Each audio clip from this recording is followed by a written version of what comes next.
the man and the universe that surrounds us. Brethren, I want you to pay attention. We will begin our lecture tonight. It is now time to study profoundly everything related to man and the universe that surrounds us. It is indispensable to understand the processes of life and death. Obviously, within the human being, there exist powers for achieving superlative knowledge, powers that are in a latent state and that, when developed, can help us in the study of man and the universe. Certainly, what truly counts are the inner worlds of each one of us. Thoughts, feelings, emotions, desires, etc. are invisible. No one can see them. All these values are internal by nature. Everyone has their own inner life. Everyone has their own internal world. If a person does not know their internal life, their intimate life, then obviously they cannot know the inner worlds, the inner life of our planet. If they do not know the life of our planet, they will neither know the inner life of our solar system, nor the life of the galaxy that revolves around the central sun, Sirius. Therefore, if we want to know the inner life of the solar system, of planet Earth, or of a galaxy, we must begin by knowing our own internal world. No one can know another person merely by observing their physical form or physical body. If we are invited to a party, we see many people dancing happily, but in reality we are only observing mimicry. We hear voices, laughter, or perhaps the subtle smile of Socrates, yet we do not know anything about the intimate life of those people. To see a physical personality or physical personalities does not mean discovering the intimate life of a person. To say that we know how that person is absolutely absurd. To say that we have a friend and that we truly know him or her, that we know their intimate life, is exaggerated, because we cannot know anyone internally if we do not first know ourselves. However, it is possible to know the inner life of the people around us when one knows one's own internal world. When one discovers one's inner life, when one discovers one's psychological errors, one becomes a better friend, a better brother or sister, a better son or daughter, a better citizen, because one understands others in a better way. If one knows by oneself that one has anger, then it becomes possible to understand the anger of others, and one will not demand that others be free of it, because one knows one possesses the same defect. If one discovers within oneself jealousy, one will not create problems over jealousy, nor demand that others not be jealous, because one will say, obviously everyone has the same defect. Therefore, it is necessary to reflect deeply on all of this. What truly counts is our internal life. The internal life is even more real than physical things, than this table or this tape recorder, and it is very near to us. It is our psychological process. It is ourselves. No one can see the thoughts of others unless they possess divine clairvoyance, yet thoughts exist and are internal. For the clairvoyant, the thoughts of others are like an open book. It is time to become more comprehensive. We cannot, again I repeat, know the inner life of planet Earth if we do not first know our own internal life. We cannot truly know a friend unless we first know ourselves. Self-knowledge is fundamental when we want to explore, when we want to investigate the inner worlds of planet Earth, and when we want to understand the mysteries of life and death. It is necessary to develop certain supreme powers in order to explore the inner life of planet Earth. Yet if we do not begin by knowing ourselves, those powers will never reach full development. Therefore, it is worthwhile to understand what the inner life is and what its responsibilities are. Does our planet possess a vital body? Of course it does. We cannot deny this. We ourselves also possess a vital organic base. Without that vital base, the physical body could not exist. At the moment of death, the physical body goes to the sepulchre along with the vital body. The vital body, I repeat, is the foundation of organic life. The physical body could not live without the nisus formitis, without the vital body, so fundamental to biology, chemistry, physiology, and all organic processes. It is urgent to understand this point. It cannot be postponed. What is the vital world like? If we have a physical body, planet Earth must also possess a vital one. Obviously, the vital body of planet Earth is Eden, the heaven, the promised land, of which Moses, the great Kabbalist initiate and Hebrew lawgiver, spoke. He who has developed the extraordinary powers of the vital body will be able to travel within Eden through it. I do not mean to say that the entire vital body can be used in this way. The vital body has 4 ethers. First, the chemical ether, which is the basis for the chemical forces operating within our organism, governing the processes of assimilation and elimination. Second, the ether of life, which is related to the process of reproduction. Third, the luminous ether, which is related to perception, caloric processes, etc. And finally, the reflecting ether, which is the vehicle of imagination and will. The vital body has 4 ethers and constitutes the foundation of organic life. The initiate can extract the 2 superior ethers in order to travel with them in the Edenic region. These 2 superior ethers, I repeat, are the luminous ether and the reflecting ether. With this vehicle, one can study Eden, the terrestrial heaven. Those who believe that the terrestrial heaven was located in some physical place on earth are mistaken.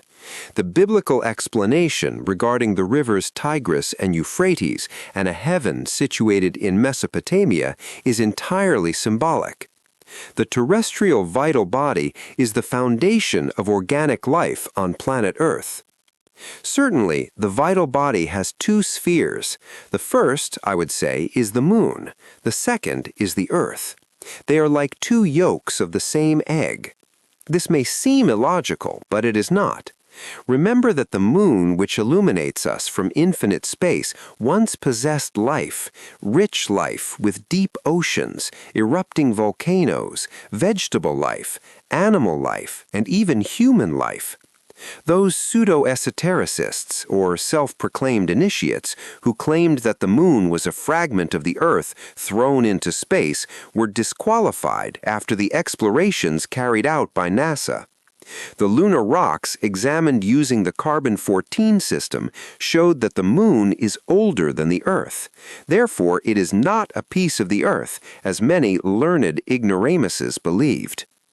Was the lunar soul once transferred to planet Earth? Obviously. Once the lunar world became a cadaver, its vital soul, its vital principle, was transferred to this region of space and became the nisus formativus, the raw material of planet Earth. That is why the ancient inhabitants of Anahuac called the moon our grandmother moon. Blavatsky affirms that the moon is the mother of the earth.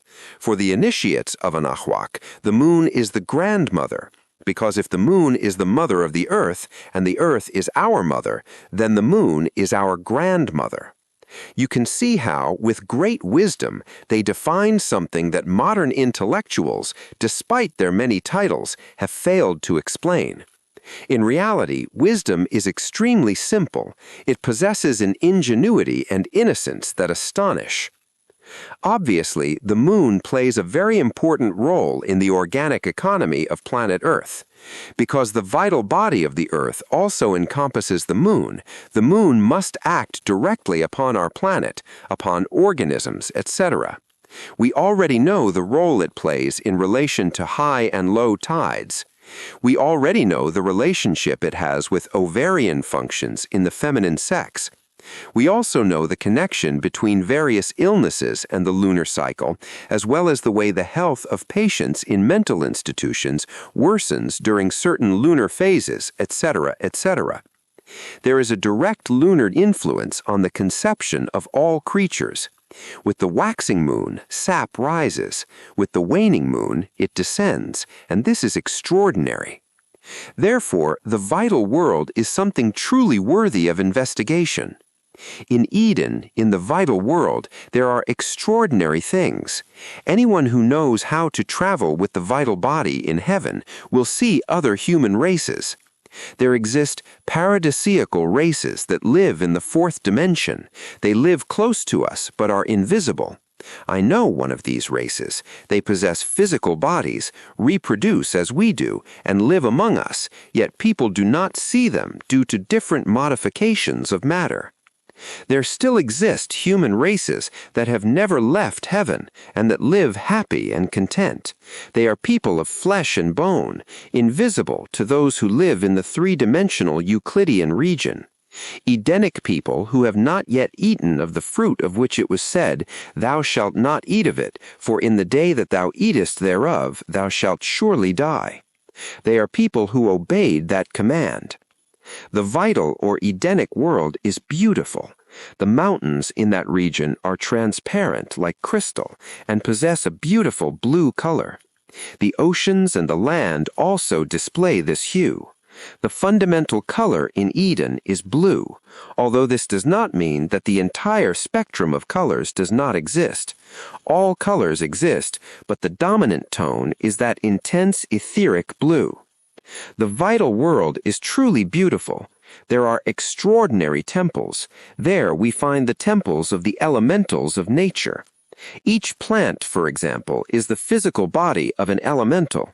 One family corresponds to orange trees, another to pines, another to mint, roses, etc. These vegetable elemental families have their own temples in Eden, where those innocent creatures gather and receive instruction from the devas who govern them. Anyone who knows how to travel with the vital body can verify directly, through personal experience, everything I am saying now. It is worthwhile to investigate and to study the doctrine in order to discover these prodigious realities. John the Baptist lives in the vital world, in Eden, in heaven. John the Baptist is a true illuminated, a Christus, someone who has already incarnated within himself the Verb, the Word, the inner Christ. In order to penetrate Eden, it is necessary to know how to travel with the vital body and to have received profound esoteric education. Far beyond, within this beautiful vital region, we discover what we could call the astral world. The true initiate possesses an astral body. Not all human beings do, but the initiate does. Planet Earth also has an astral body. The astral world is marvelous. It is in itself the world of color. It possesses 7 basic tones, corresponding to the 7 musical notes and to the 7 fundamental colors of solar light. The astral world has sublime regions, and others, unfortunately, I would say, are infernal. In the astral world, we find the legions of angels and demons. We could say that in the astral world, angels and demons fight. He that has an astral body can travel through the astral regions. One can know them, can discover its prodigies, etc. I could emphatically say that the astral world is the world of the sacraments, and this obviously has been already demonstrated esoterically. Any real adept has an astral body. It is possible to make the astral body visible and tangible after the death of the physical one. There exists in esotericism a sacrament called the almohadzan. Through that sacrament, a master, after the death of the physical body, can live on for 1 year, materialized in the three-dimensional world of Euclid, in order to teach his disciples. The Almohadzan sacrament is tremendous. When a master wants to teach physically after the death of his physical body, he can do so. He can materialize the astral body. He can make it tangible to the disciples under the condition of, first, having performed the Almohadzan sacrament. That sacrament is tremendous. The adept will put into his chalice some of his own blood, and his disciples will do the same. They will mix up the blood and then will celebrate a ritual, but a very special ritual, a ritual in which each one of them will drink from the chalice. In this manner, the Almohadzan sacrament will be fulfilled. It is necessary for a scientific explanation. Inside the arterial blood, inside of human blood, there exists the humbledzoid of the being, astral blood, or corpuscles of subtle blood that are related to the astral. This liturgy, combined with the blood operation, as I said, with the astral blood inside of the physical blood, goes into the astral part of each one of the disciples that have celebrated this liturgy. In this form, inside of the master is deposited the humbledzoid of the being of each of his students. The astral blood contained in the physical blood will go to the astral part of disciples and master. Only in this manner will it be possible for the master, after the death of the physical body, to materialize and live with his astral body here in the three-dimensional region of Euclid, in this heavy world, full of darkness, where we only listen to the wailing and gnashing of teeth. The astral world is an igneous one, angelical and diabolic, and this is something that we have to understand. In the astral world live the disembodied people, the captive souls, the captive spirits, and also those that work with high and low magic. In the astral world we can find Elohim Gibor, or Andramelech, Michael or his opposite, Chavaioth or Raphael, Lilith or Naema, Michael or Lucifer, etc., etc. In that region live the legions of angels and demons that fight each other. Those that work with practical magic live especially in the astral world. Let us remember Eliphas Levi, the abbot Alfonso Louis Constant, a great master that lives obviously in the astral world. There he lives, there he works, and there he exists because he is a magician. It is necessary to reevaluate the word magician. In these times, unfortunately, any trickster, any juggler, even the ignorant swindler that has the agility of his hands to fool people is called a magician. In the ancient times, the magician was a great wise man, the illuminated one, the one that had the wand of power, the one that had developed in his occult anatomy the serpent of fire that raises in the body of the ascetic. In the astral world, it is possible to invoke the angels and also the demons.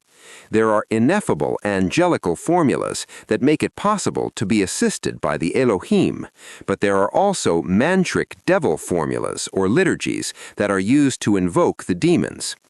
Angels and demons obey the magician.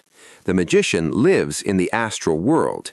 Any adept that has worked with the high or low magic has to live in the astral world. The astral world is a burning fire that sparks and burns in all the universe. There we find the souls of those that are dead. There they live, there they exist, and we can speak with them if we know how to go out of the physical body voluntarily. Over the astral world, we find the world of the mind. When a person is able to form a mental body, when he has one, he is able to travel through the world of the universal mind. In the world of the mind, we find wisdom, knowledge. There are the temples of the gods, the temples of Hermes Trismegistus, where their actions are mentioned, where their knowledge is revered. Few are those who know how to travel in mental body, and this is because few are those who have formed, for their personal use, a mental body. When one learns how to travel in mental body, one discovers that the mind of the world is gigantic. Within the mind of our planet, we find the slum quarters, the markets, etc., but we also see the sublime part of universal understanding. In the world of the mind, there is everything. There we find the thoughts of people, the ideas of everybody, etc. Some souls that in life showed good behavior are rewarded.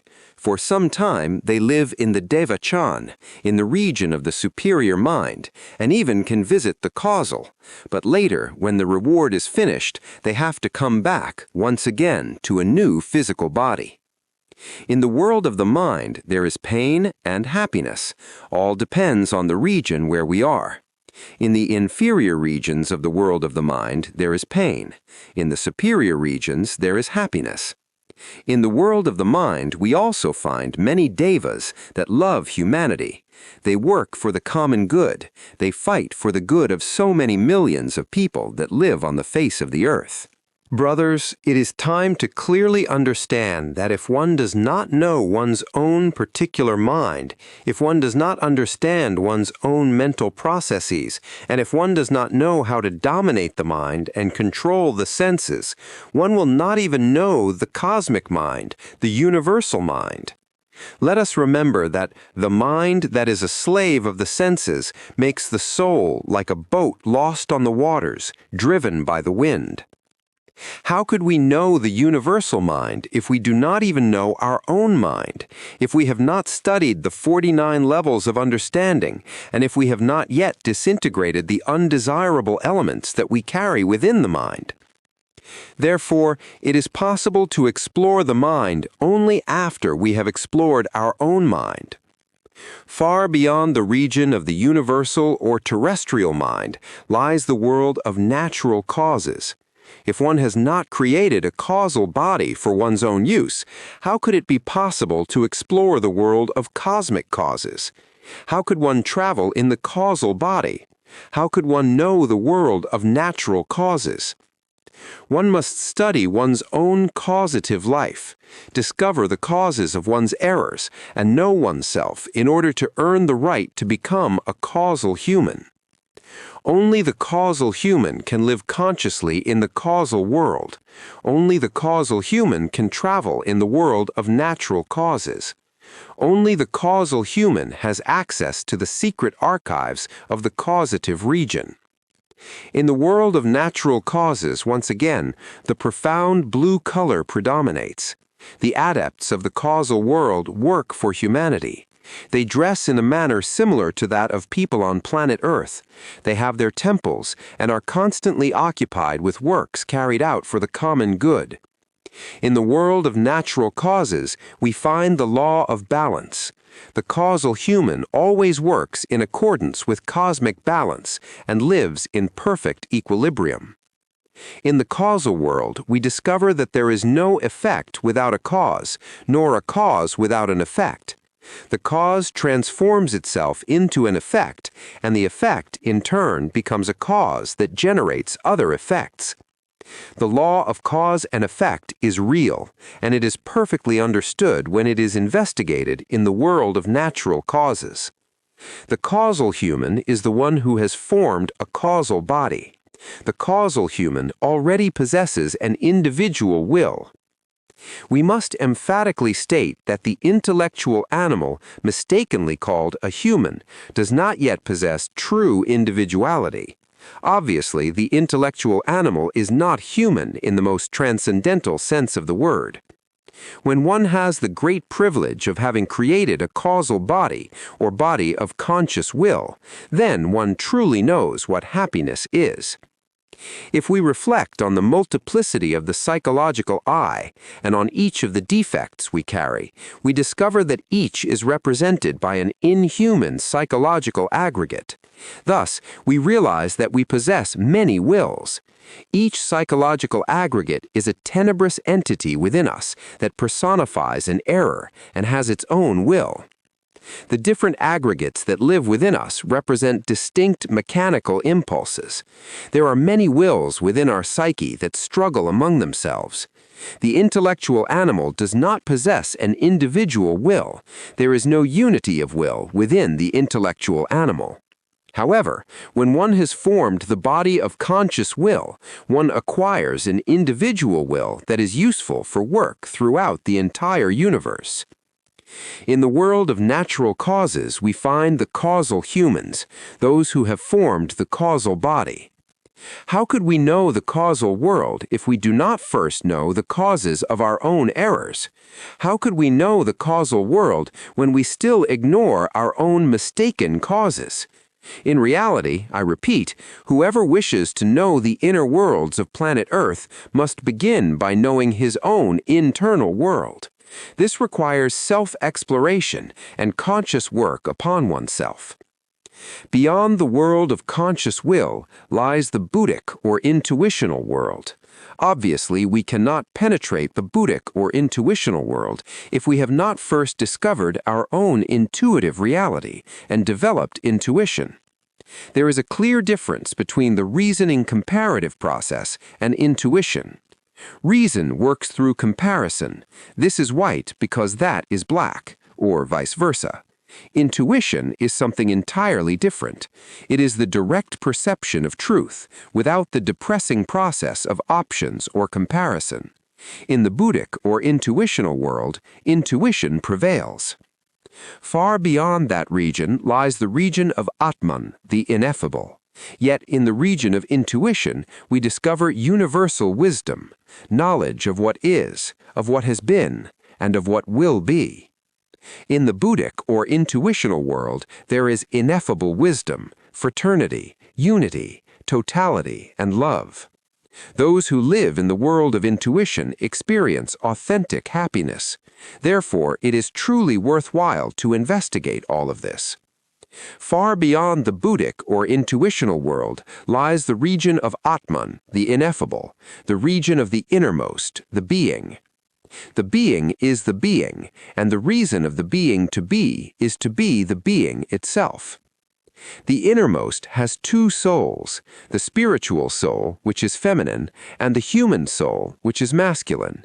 If we read the Divine Comedy, we will see that Dante also speaks of two souls, the one that works, the human soul, and the one that contemplates, the one that observes itself in the mirror of nature. So much has been said about the zodiacal sign of Gemini. I say that we carry this sign within ourselves, deep in our soul.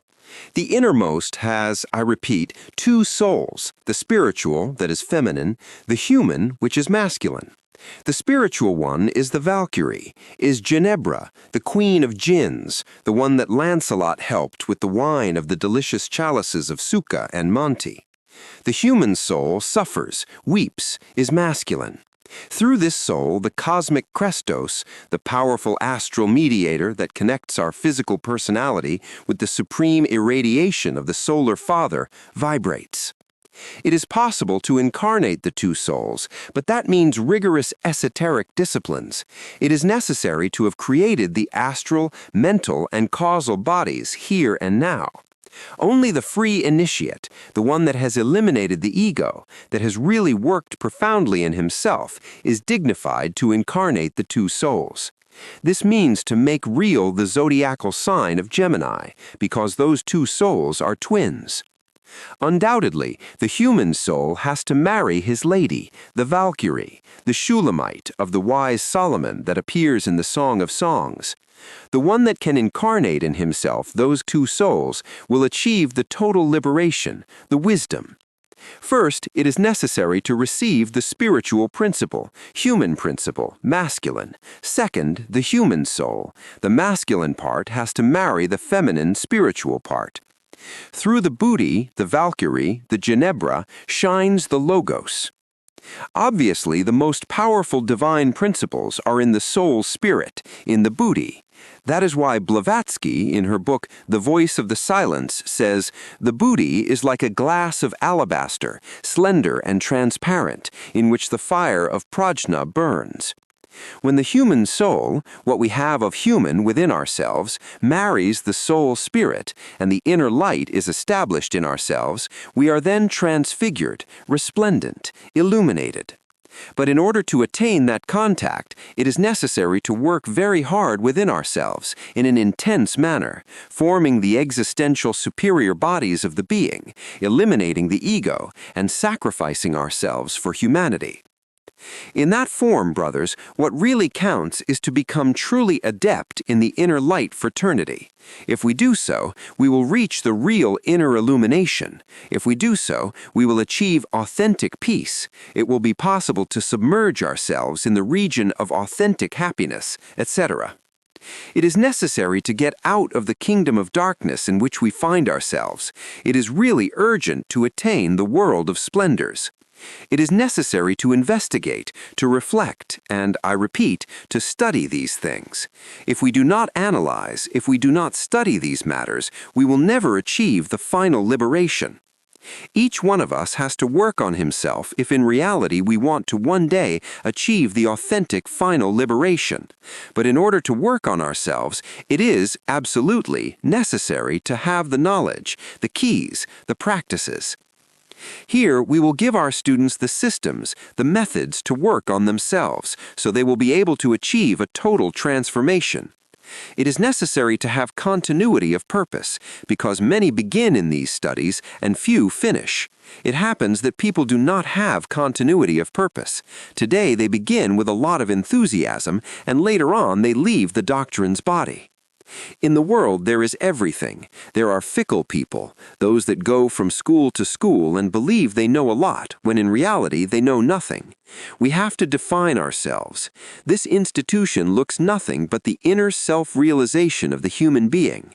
We are not interested in the fickle people that go from school to school and that finally go nowhere. What we are really interested in is the work on ourselves in order to achieve radical transformation. We need to become adept in the inner light fraternity, and this is possible by working on ourselves, here and now. The time is coming when the Son of Man will have to teach the path to humanity. Unfortunately, people listening do not listen, and seeing with their eyes do not see. The path is shown, and they do not understand it, and even if they could understand it slightly, they do not have continuity of purpose to achieve their goal, and soon they go somewhere else. The Gnostic movement is like a train. Some passengers get on at one station and some others get off. Rare are those passengers who go to the final station. The members of our institution are invited. They can achieve the goal if they want. How unfortunate it is that people have fickle minds, and that today they think something and tomorrow something else. If people were really serious, they would only be committed in working profoundly on themselves. In this school, we teach people how to eliminate the psychological aggregates that we have within ourselves. In this school, we teach human beings the path of the authentic sacrifice and how to form the astral, mental, and causal bodies to become a real person, legitimate, authentic in the most transcendental sense of the word. Obviously, when the man is growing up inside the intelligent animal, there are extraordinary transformations. Some powers, some extraordinary faculties are awakened. The whole man achieves the point in which he has perfect control over the tattvas. What are the tattvas? Vibrations of the universal ether. The tattvas are the principles of the elements of nature. The etheric vital principle of water is apas. The etheric vital principle of air is the vayu tattva. The etheric vital principle of fire is the agni tattva, or taijas or taijas tattva. The etheric vital principle of earth is precisely the prithvi tattva. The authentic man is the one who has created the astral, mental, and causal bodies. The one who is able to enter the etheric world, who can move consciously in the astral world, who can penetrate intelligently into the world of the cosmic mind, and who can travel through the world of natural causes, over perfumed soil and fire, over stormy waters and hurricane winds. For this reason, the adept truly becomes a king of nature and of the cosmos. The tattvas themselves belong to the etheric world, to the vital world, to the vital body of planet Earth. The tattvas are vibrations of ether. They penetrate directly into the endocrine glands of the human organism and do not leave them. When tattvas enter the chakras, they pass to the endocrine glands and are then transformed into hormones which circulate through the blood. They do not leave.